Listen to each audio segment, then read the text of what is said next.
ആത്മാവ്.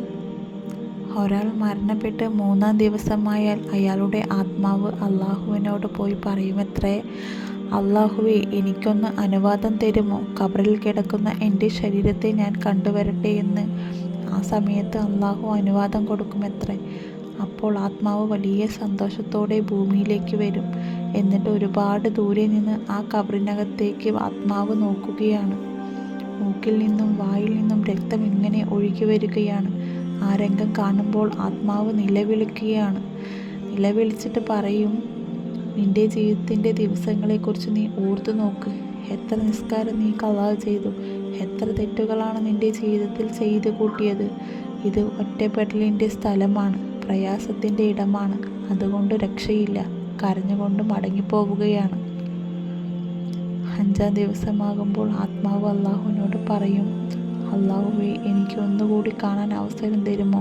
ആ സമയത്ത് അള്ളാഹു അനുവാദം കൊടുക്കും.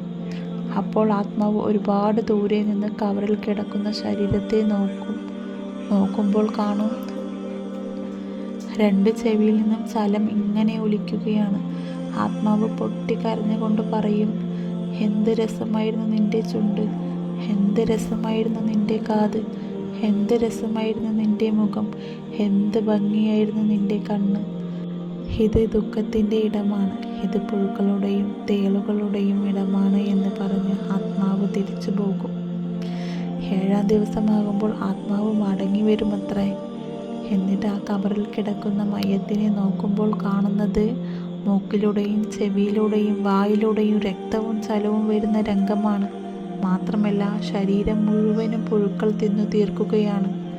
ആ സമയത്ത് ശരീരത്തിനോട് ആത്മാവ് പറയുകയാണ്, എവിടെ നിന്റെ മക്കൾ? അവർക്ക് വേണ്ടിയല്ലേ നീ ജീവിച്ചത്? അവർക്ക് വേണ്ടിയല്ലേ നീ സമ്പാദിച്ചത്? എവിടെ നിന്റെ ഭാര്യ? എവിടെ നിന്റെ സഹോദരന്മാർ? എവിടെ നിന്റെ കൂടെ നടന്ന കൂട്ടുകാർ എന്ന് ആത്മാവ് ചോദിക്കുന്നൊരു സമയം വരാനുണ്ട്. അള്ളാഹുവിലേക്ക് തൗബ ചെയ്ത് മടങ്ങുക. ഇൻഷാ അല്ലാഹ് വീണ്ടും ഒരു സ്റ്റോറിയുമായി നാളെ കാണാം. ശുഭരാത്രി.